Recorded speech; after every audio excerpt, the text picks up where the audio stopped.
You were representing a number of blue chip white corporations Major corporations. that wanted you to, in essence, be their voice to their liaison with the black community. Yes. What was that like for you, being that in that position, being that kind of liaison between these blue chip companies and local black communities? Surprisingly, we're very well received. In that, mostly we were trying to not only represent them, but to have the company make some meaningful contribution to the black community on many levels.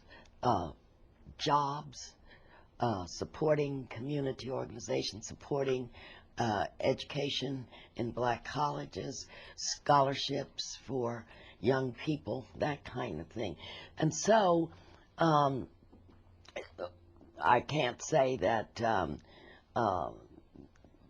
people thought that I was going to save the world by Saturday night, but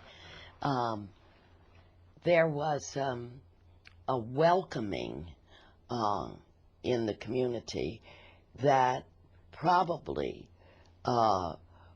whites in similar positions would not have experienced on behalf of major corporations. So you didn't feel, which some young people, African Americans today talk about, who work in the corporate world.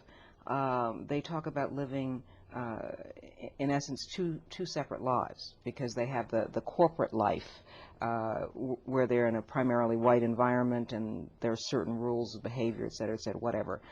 And then the black community that they live in or they came from, and they sometimes have difficulty, with making those two worlds mesh.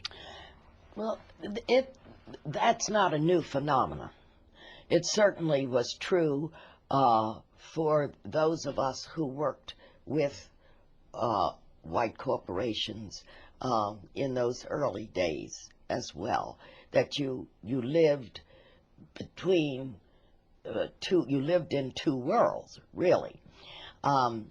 And there wasn't any real meshing of those worlds.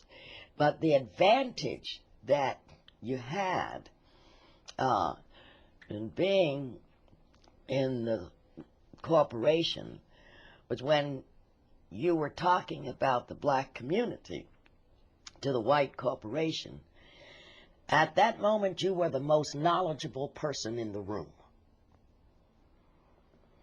And that counted.